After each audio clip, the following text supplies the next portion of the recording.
బులెటిన్లో ముందుగా హెడ్లైన్స్. షేర్లింగంపల్లి నాయకులు బీఆర్ఎస్ పార్టీలో చేరుతున్నారు.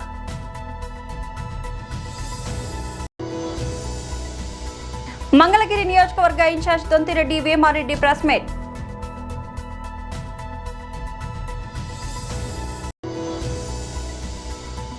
ట్రిపుల్ ఐటీలో పూర్తి స్థాయి సౌకర్యాలు కల్పిస్తాం. అసెంబ్లీలో మంత్రి Nara Lokesh.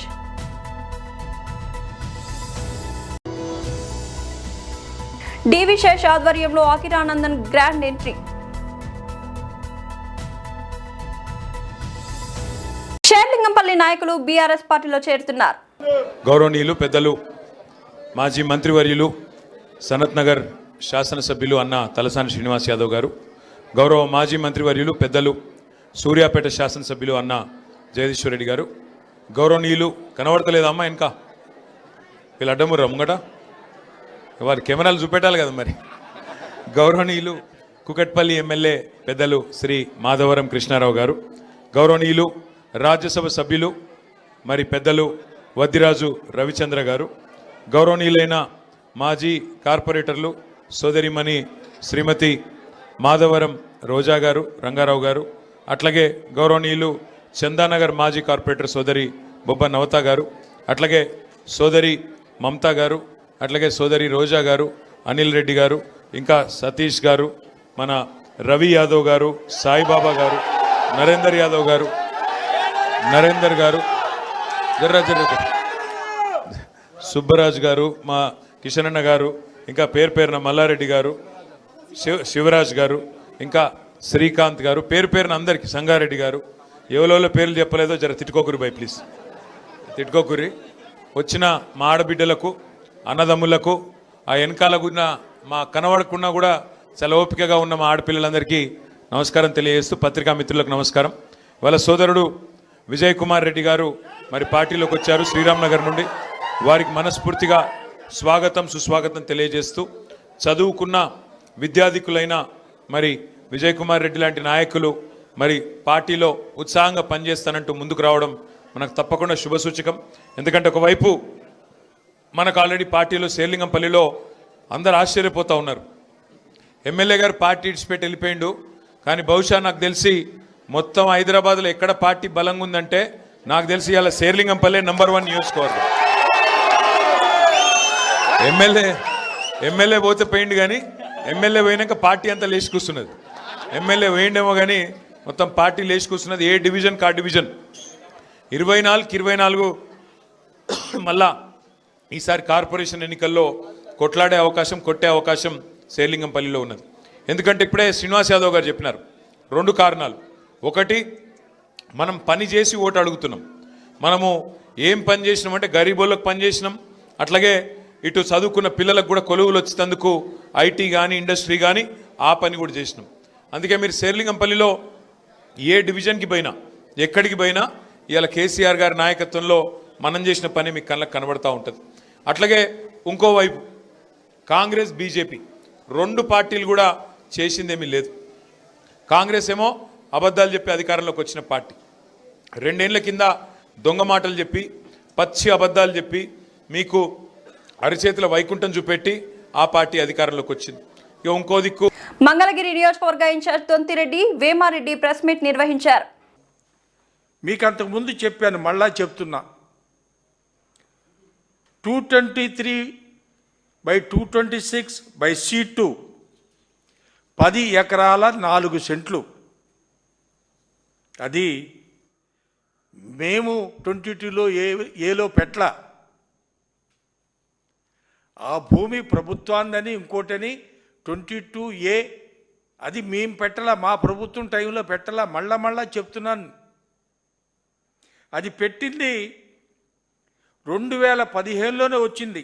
RC number 2207/2015 E5. ఒక్కసారి వెరిఫై చేయమనండి రెవెన్యూ రికార్డ్స్లో, మీ వాళ్ళకి చెప్పండి సార్. ఇది పూర్తిగా నోటిఫై అయింది 26/5/2016లో. అది కలెక్టర్ గుంటూరు అండర్లో ఉందనేది మన రెవెన్యూ రికార్డుల్లో స్పష్టంగా ఉంది. అదే కాదు, అట్లాగే మీకు చెప్పినట్లుగా అక్కడ చాలా స్థలం రైల్వేది, మిగతాది అంతా కూడా చాలా వరకు ఉంది. రైల్వే వాళ్ళది, వాళ్ళ రోడ్డుకు కొంత వదులుకున్నది, వీళ్ళ ఎఫ్సిఐకి ఇచ్చింది కొంత, అట్లా వివిధ రకాల వాళ్ళది భూములు ఉన్నాయి. వాటన్నిటికి కూడా నేను అన్నీ తెప్పించి పెట్టా. మీకు మళ్ళీ ఇంకొకసారి చెప్తున్నా, ఆఖరికి మన మున్సిపాలిటీ నుంచి కూడా మేము తెప్పించుకున్నాం. మున్సిపాలిటీలో కూడా చాలా వెరీ క్లియర్గా ఉంది. 10 ఎకరాల 4 సెంటు 223 to 226C దాంట్లో మీకు ఇప్పటికీ ఉంది. చూడండి, మన మున్సిపాలిటీ రికార్డుల్లో కూడా ఆ భూమి ఎవరిది అనేది వెరీ క్లియర్గా ఉంది. ఇన్ని ఉన్నా కూడా మీరు ప్రభుత్వంలో ఉండి మీ యంత్రాంగానికి చెప్పి రికార్డులు తెప్పించుకొని ఒక్కసారి వెరిఫై చేయొచ్చు కదండి. ఇంకా ఎందుకని పదే పదే పదే పదే అబద్ధాలు ఎందుకు చెప్తారు మా మీద? అసలు మీరు అబద్ధాలు చెప్పండి, ఇంకోటి మాట్లాడరా మీరు? మేము ఇది స్పష్టంగా మీకు చెప్తున్నాం కదా, రికార్డ్స్ వెరిఫై చేయండి. అందుట్లో నేను ప్రత్యక్ష సాక్షిని. అంతకుముందు కూడా చెప్పే, మళ్ళా చెప్తున్నా, నాకు 70 సంవత్సరాల వయసు, నేను తాడేపల్లిలో పుట్టి పెరిగా. రాష్ట్రంలోని 4 ట్రిపుల్ ఐటీ క్యాంపస్లలో పూర్తి స్థాయి శాశ్వత మౌలిక సదుపాయాలు కల్పించేందుకు ప్రభుత్వం కట్టుబడి ఉందని రాష్ట్ర విద్యా ఐటీ శాఖ మంత్రి నారా లోకేష్ స్పష్టం చేశారు. శాసనసభలో దీనిపై మాట్లాడిన ఆయన, ఈ క్యాంపస్ల అభివృద్ధికి అవసరమైన నిధుల సమీకరణ కోసం ప్రత్యేకంగా కృషి చేస్తున్నామని తెలిపారు. నిధుల కోసం ఇప్పటికే ఆర్థిక శాఖ మంత్రితో చర్చలు జరిపామని లోకేష్ వెల్లడించారు. కేంద్ర ప్రభుత్వం కొత్తగా తీసుకొచ్చిన సాస్కీ పథకం ద్వారా నిధులు రాబట్టేందుకు ప్రయత్నిస్తున్నామని తెలిపారు. ఇందుకోసం డీటెయిల్డ్ ప్రాజెక్టు రిపోర్టులు డిపిఆర్లు సిద్ధం చేస్తున్నామని, తద్వారా కేంద్రం నుంచి వీలైనంత ఎక్కువ నిధులు సాధించాలని లక్ష్యంగా పెట్టుకున్నామని వివరించారు. అధ్యక్ష, 99 పైసలకి మీరు ఎందుకు భూమి ఇస్తున్నారని సభ్యులు నన్ను ప్రశ్నించారు. It is the policy of the government. దాని కారణం కూడా ఏంటంటే అధ్యక్ష, వెస్ట్ బెంగాల్లో మీరు చూస్తే ఆనాడు టాటా వాళ్ళు నానో ఫ్యాక్టరీ పెట్టేదానికి వెళ్ళారు అధ్యక్ష. రతన్ టాటా గారు వెళ్తే ఆనాటి పాలకులు ఆ ప్రాజెక్ట్ని తరిమేశారు అధ్యక్ష. నరేంద్ర మోడీ గారు, గౌరవ ప్రధానమంత్రి నరేంద్ర మోడీ గారు, ఆయన గౌరవ ముఖ్యమంత్రిగా, గుజరాత్ ముఖ్యమంత్రిగా ఉన్నప్పుడు అధ్యక్ష, టాటా సన్స్ ఆనాడు రతన్ టాటా గారికి అప్పుడు వాట్సాప్ కూడా లేదు అధ్యక్ష, SMS ద్వారా పెట్టి, మీకు 99 పైసలకి నేను మొత్తం భూమి ఇచ్చడానికి సిద్ధంగా ఉన్నాను, మీరు రాండి గుజరాత్కి అని ఆయన కోరితే వాళ్ళు గుజరాత్కి ఆ ఫ్యాక్టరీ తీసుకెళ్లారు అధ్యక్ష. మొత్తం ఎకో సిస్టమ్ అనేది ఏర్పడింది అధ్యక్ష. అదే ఆదర్శంగా తీసుకుని ఐటీ ఎకో సిస్టమ్ మన విశాఖపట్నాన్ని ఒక ఐటీ క్యాపిటల్గా రూపుదిద్దించాలనేది మేము ఒక నిర్ణయం తీసుకున్నాం. ఒక ప్లాన్ ప్రకారం మేము ముందలు తీసుకెళ్తున్నాం. ఇక్కడ ఏంటంటే అధ్యక్ష, మొత్తం ఎకో సిస్టమ్ అనేది ఏర్పాటు చేయాలి అధ్యక్ష.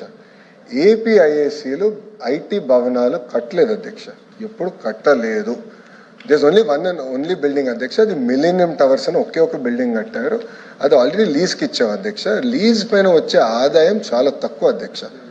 మనం పెట్టే డబ్బులకి వచ్చే లీజ్ ఇన్కమ్ మనం బేరీ చేసుకుంటే పర్సంటేజ్ చాలా తక్కువ ఉంటుంది కనుక ల్యాండ్ డెవలప్మెంట్కి ఇస్తేనే బెటర్ అనేది ప్రభుత్వం ఒక పాలసీ తీసుకుని చేస్తాం జరిగింది అధ్యక్ష. మూడోది అధ్యక్ష, మేడం గారు అడిగారు, నేను మేడం గారిని సూటిగా ప్రశ్నించాలనుకుంటున్నాను అధ్యక్ష. మా ప్రభుత్వానికి అయితే పిల్లలకు ఉద్యోగాలు కల్పించే లక్ష్యంతో మేము పనిచేస్తాం. గవర్నమెంట్కి 2 రూపాయల ఆదాయం తగ్గినా పర్వాలేదు, ఇచ్చిన హామీ 20 లక్షల ఉద్యోగాలు మేము కల్పిస్తాం. That is our policy. లేదు మీకు ఆదాయం ఎక్కువ కావాలని పాలసీ మీకుంటే అది మీ పాలసీ. మా ప్రభుత్వం పాలసీ అయితే ఉద్యోగాల కల్పన అనేది ప్రభుత్వం పాలసీ అధ్యక్ష. ఇంకోటి అధ్యక్ష, MSME పార్క్స్ గురించి ప్రశ్నించారు అధ్యక్ష. 175 నియోజకవర్గాలు MSME పార్క్స్ ఏర్పాటు చేయాలనేది ప్రభుత్వం నిర్ణయం తీసుకుంది. అక్కడ లోకల్గా భూములు మనం తీసుకుంటున్నాం, డెవలప్మెంట్ మొత్తం ఎకో సిస్టమ్ క్రియేట్ చేస్తున్నాం అధ్యక్ష. అంతేకాకుండా ప్రైవేట్ పార్క్స్ కూడా చేయొచ్చని మేము పర్మిషన్ ఇచ్చాం అధ్యక్ష. అంటే 10 ఎకరాలున్నా 20 ఎకరాలున్నా 200 ఎకరాలు ఎవరి దగ్గరనైతే భూమి ఉందంటే వాళ్ళు ప్రైవేట్ పార్క్స్గా తయారు చేసుకుని వాళ్ళు ఆ పార్క్లో ఇన్ఫ్రాస్ట్రక్చర్ అంతా ఏర్పాటు చేసి వాళ్ళే అది మార్కెటింగ్ చేసి అమ్మకం పెట్టి వాళ్ళు చేసుకోవచ్చు అధ్యక్ష. దాంట్లో అద్భుతమైన ఉదాహరణ శ్రీ సిటీ, ప్రైవేట్ రంగంలో శ్రీ సిటీ ఉంది అధ్యక్ష. శ్రీ సిటీ ద్వారా ఒక ఎకో సిస్టమ్ అనేది ఆ ప్రాంతాల్లో కూడా ఏర్పడింది అధ్యక్ష. ఇంకోటి ఏఎంటీజెడ్ అధ్యక్ష, విశాఖపట్నంలో మెడికల్ డివైసెస్ మ్యానుఫ్యాక్చరింగ్ కూడా ఒక ఎకో సిస్టమ్ ఏర్పాటు చేశాం అధ్యక్ష. మీరు చూస్తే ఈరోజు ఒక వైబ్రెంట్ ఎకో సిస్టమ్ ఉంది అధ్యక్ష. AP deputy CM power star Pawan Kalyan తనయుడు అకిరానందన్ సినీ అరంగేట్రంపై మళ్లీ చర్చ జోరందుకుంది. అకిరా ఎంట్రీ ఎప్పుడు, ఎవరి దర్శకత్వంలో అనే ప్రశ్నలు గత కొంతకాలంగా ఫిలిం నగర్ లో హాట్ టాపిక్ గా మారాయి. ఇప్పుడు ఈ చర్చలో టాలెంటెడ్ హీరో డైరెక్టర్ అడవిశేష్ పేరు వినిపించడం ఆసక్తిని మరింత పెంచుతోంది. ఇంతకుముందు అకిరాని శేఖర్ కమ్ముల పరిచయం చేయబోతున్నారనే వార్తలు వినిపించాయి. కానీ తాజాగా అడవిశేష్ అకిరా డెబ్యూ బాధ్యతలు తీసుకుంటున్నారన్న ప్రచారం ఊపందుకుంది. అకిరాతో శేష్ కు ఉన్న సన్నిహిత్యం ఈ వార్తలకు బలమిస్తోంది. ముఖ్యంగా రైటర్స్ బ్లాక్ షార్ట్ ఫిల్మ్ కు అకిరా సంగీతం అందించినప్పుడు శేష్ మద్దతుగా నిలిచారు. ఈ అనుబంధం ఇప్పటికీ కొనసాగుతుంది. క్షణం, గూఢాచారి, మేజర్ వంటి చిత్రాలతో తనదైన ముద్ర వేసిన అడవిశేష్ అకిరా కోసం ప్రత్యేకమైన వైవిధ్యమైన కథ సిద్ధం చేస్తున్నారనే టాక్ వినిపిస్తోంది. వారసిటీ డెబ్యూ కాబట్టి సాధారణ కమర్షియల్ ఎంట్రీ కాకుండా కంటెంట్ బేస్డ్ మూవీతో లాంచ్ చేయాలని పవన్ కళ్యాణ్ కూడా భావిస్తున్నారట. అయితే ఈ ప్రాజెక్ట్లో శేష్ దర్శకత్వం వహిస్తారా లేక కేవలం కథ అందిస్తారా అనే దానిపై క్లారిటీ రావాల్సింది. మహాత్మా గాంధీ జాతీయ గ్రామీణ ఉపాధి పథకం నుంచి మహాత్మా గాంధీ పేరు తొలగించడాన్ని తీవ్రంగా వ్యతిరేకిస్తున్నట్లు నల్లకుంట ఫీవర్ హాస్పిటల్ చౌరస్తాలో కాంగ్రెస్ పార్టీ సీనియర్ నాయకులు పీసీసీ మాజీ కార్యదర్శి లక్పతి జ్యోతి యాదగిరి గౌడ్ ఆధ్వర్యంలో నిరసన కార్యక్రమం నిర్వహించారు. ఈ కార్యక్రమానికి ముఖ్య అతిథులుగా మాజీ ఎంపీ హనుమంతరావు హాజరయ్యారు. ఈ సందర్భంగా హనుమంతరావు మాట్లాడుతూ ఎంజీఎన్ఆర్ఈజీఏ పథకం దేశంలోని పేదలు, గ్రామీణ కార్మికులకు ఉపాధి కల్పించడంలో కీలక పాత్ర పోషిస్తోందని తెలిపారు. ఈ కార్యక్రమంలో కాంగ్రెస్ నాయకులు, కార్యకర్తలు, స్థానిక ప్రజలు పెద్ద సంఖ్యలో పాల్గొని కేంద్ర ప్రభుత్వానికి వ్యతిరేకంగా నినాదాలు చేశారు. కార్యక్రమంలో మాజీ కార్పొరేటర్ నారాయణస్వామి, మాజీ టీసీసీ కార్యదర్శి ఆర్ లక్ష్మణ్ యాదవ్, ఖైరతాబాద్ జిల్లా ప్రధాన కార్యదర్శి తొలుపులూరి కృష్ణగౌడ్, శంభుల శ్రీకాంత్ గౌడ్, శ్రీధర్ గౌడ్, అనిల్ కుమార్, సుధాకర్, సాయి కిరణ్, జాంగీర్, సురితారెడ్డి, శాంతమ్మ, రాధిక తదితరులు పాల్గొన్నారు.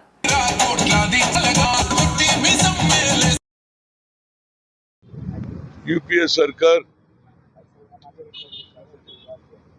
గ్రామాలలో నిరుపేదలైనటువంటి పేదవాళ్లకు అన్నం లేక, తిండి లేక చనిపోవడం జరుగుతుంటే ఆ రోజులలో సోనియా గాంధీ గారు అనంతపూర్కి రావడం, అక్కడ ఎందుకు చనిపోతున్నారని తెలుసుకున్నాను.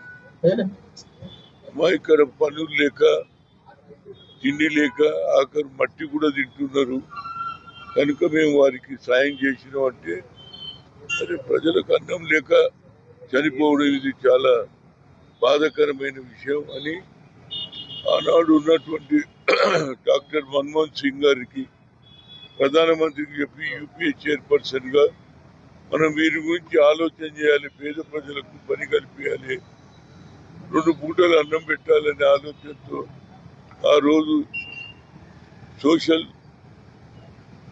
సంబంధం ఉన్నటువంటి అట్టడుగున ప్రజానీకంలో ఉన్నటువంటి మేధావంతులతో మాట్లాడి ఈ కార్యక్రమం పెట్టారు. మహాత్మా గాంధీ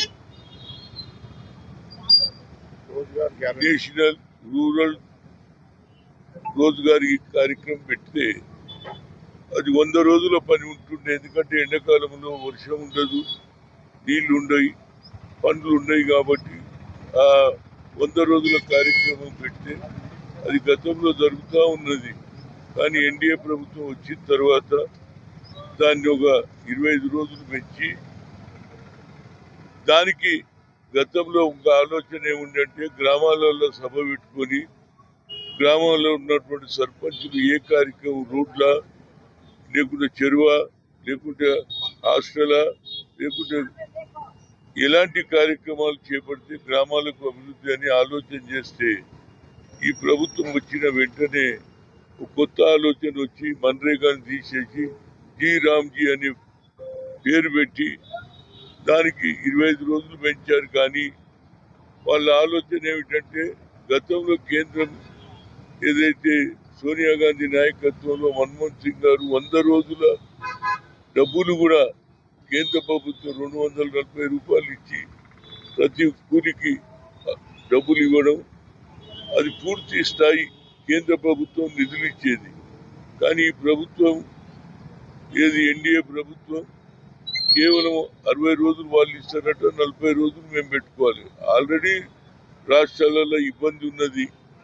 ముఖ్యంగా గత ప్రభుత్వం ఎన్నో కోట్ల రూపాయలు అప్పులు చేసిపోయారు. కాబట్టి ఈ కార్యక్రమం పేరుకేమో 25 రోజులు పెంచారు, కానీ ఆ 25 రోజుల్లో 40 రోజుల డబ్బులు మనం ఇవ్వమంటూ ఉన్నారు. అది కూడా కేంద్రంకి వెళ్ళి ఒక ఆలోచన, వాళ్ళు ఇచ్చిన ప్రోగ్రామే చేయాలి.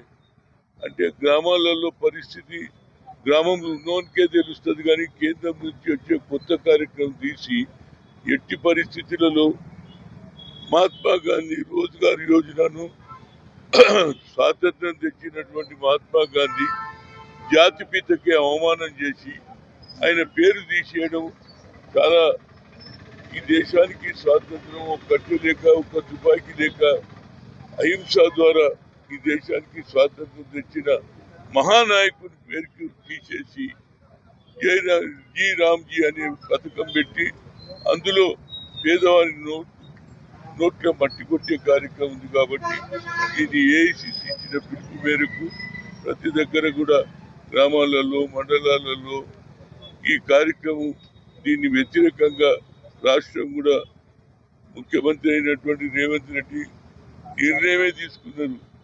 మేము ఈ పథకాన్ని అమలు చేయము, రాహుల్ గాంధీ ఏదైతే మహాత్మా గాంధీ గారి పేరు తీసేసి మళ్ళీ ఆ పేరు వచ్చే వరకు మా పోరాటం కొనసాగుతుందన్న ఉద్దేశంతో ఇక్కడ మరి యాదగిరి గారు వారి కార్యకర్తలు అందరూ ఈ నల్లగుంటలో పెట్టడం, దానికి మేము అందరం సహకరించాం. ఇది ప్రతి జిల్లాలో ఎప్పటి వరకు అయితే నరేగా ప్రోగ్రాంను మళ్ళీ ఇంప్లిమెంట్ అయ్యే వరకు మా పోరాటం కొనసాగుతుంది. గాంధీ ఏం తప్పు చేసిందని ఆయనను పేరు పక్కకు పెడుతున్నారు. ఏ ఆఫీసులో చూసినా ఏ గ్రామాలలో చూసినా గాంధీ బొమ్మ ఉంటుంది. ఆ గాంధీ బొమ్మను కూడా తీసేయాలి అనేది, మహాత్మా గాంధీ పేరు తీసేయాలనే దురుద్దేశంతో ఈ ప్రోగ్రాం పెట్టి పేద ప్రజల తినే అన్నంలో మట్టి కలపడానికి ప్రయత్నం చేస్తున్నారు. కాబట్టి కాంగ్రెస్ పార్టీ దీనికి వ్యతిరేకం. ఏఐసిసిలో సిడబ్ల్యూసిలో ఈ నిర్ణయం తీసుకున్నారు. దానికి ప్రకారంగానే ఇక్కడ మహేష్ కుమార్ గౌడ్ అదేవిధంగా మీనాక్షి ఇచ్చిన కార్యక్రమాన్ని అన్ని గ్రామాలలో కొనసాగుతుంది. ఈ నరేగా ప్రోగ్రాం మళ్ళీ వచ్చే వరకు మా పోరాటం కొనసాగుతుంది. గాంధీకి అవమానం కాదు, జాతిపితకి అవమానం చేసినటువంటి నరేంద్ర మోడీ ప్రభుత్వం వ్యతిరేకంగా ఇవాళ కూర్చోవడం జరిగింది. 1 గంట వరకు కూర్చుంటారు. అదేవిధంగా రోజు అన్ని గ్రామాలలో ఈ కార్యక్రమం చేపడుతున్నాం. దీన్ని కొనసాగుతూ మళ్ళీ ఆయన NREGA Mahatma Gandhi Rozgar national rural employment guarantee scheme వచ్చే వరకు మా పోరాటం కొనసాగుతుంది. మహాశివరాత్రి పర్వదినాన్ని పురస్కరించుకుని శ్రీ లక్ష్మీ నరసింహస్వామి వారి 32వ అఖండ జ్యోతి పాదయాత్ర ఫిబ్రవరి 15, 2026 ఉదయం 9:30 బర్కత్పురాలోని యాదగిరి భవన్ నుంచి భక్తి శ్రద్ధల మధ్య ఘనంగా ప్రారంభం కానుంది. స్వామి జ్యోతిరానందుల వజ్ర సంకల్పంతో ఆరంభమైన ఈ పాదయాత్ర 3 దశాబ్దాలుగా భక్తుల విశ్వాసానికి ప్రతీకగా నిలుస్తూ 32వ సంవత్సరంలోకి అడుగు పెడుతోంది. 12 అడుగుల ఎత్తైన స్వామి అమ్మవార్లను దివ్య ప్రతిమలతో అలంకరించిన దివ్య పుష్పరథం దీపకాంతుల్లో దేదీప్యమానంగా భక్తులకు దర్శనమిస్తుంది. వేద మంత్రోచ్చరణలు, శ్రీ సూక్త పారాయణలు, మంగళ వాయిద్యాల నాదాల మధ్య సాగనున్న ఈ మహాయాత్ర ఫిబ్రవరి 18 సాయంత్రం యాదగిరిగుట్టకు చేరుకుని రాత్రి 8:30 దేవాలయంలో అఖండ జ్యోతి సమర్పణతో ముగుస్తోంది. భక్తులు పెద్ద ఎత్తున పాల్గొని స్వామివారి కటాక్షం పొందాలని నిర్వాహకులు పిలుపునిచ్చారు.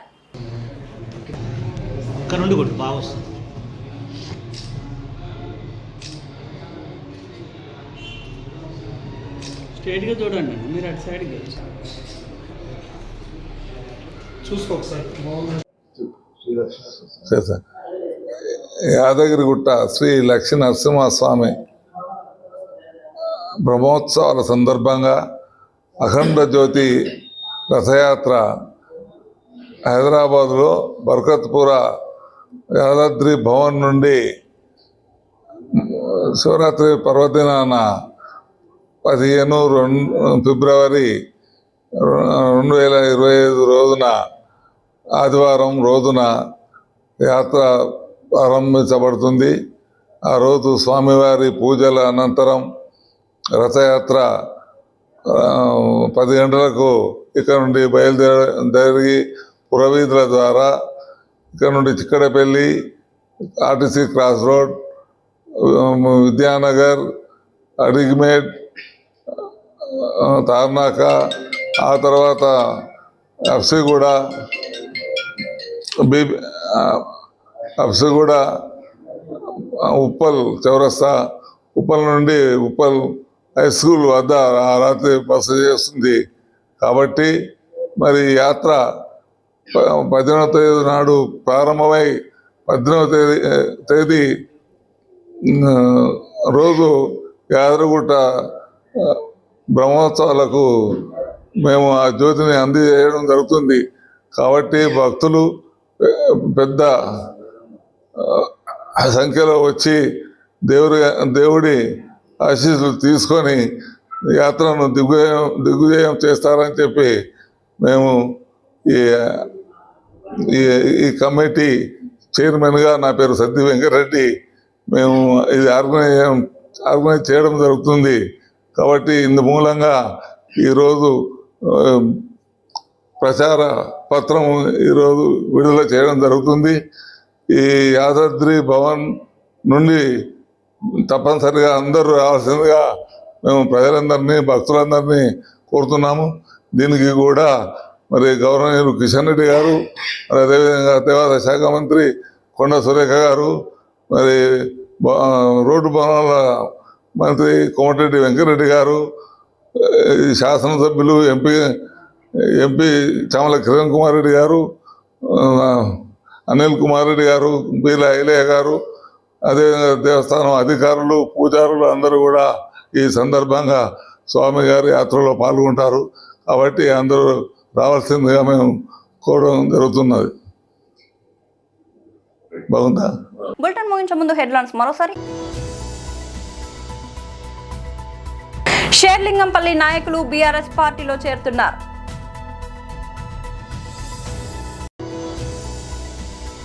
మంగళగిరి నియోజకవర్గ incharge Dontireddy Vemareddy press meet.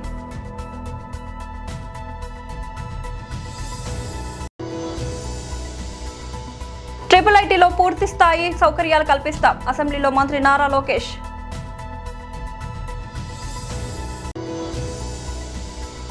డివి శేష్ ఆధ్వర్యంలో అఖిరానందన్ గ్రాండ్ ఎంట్రీ.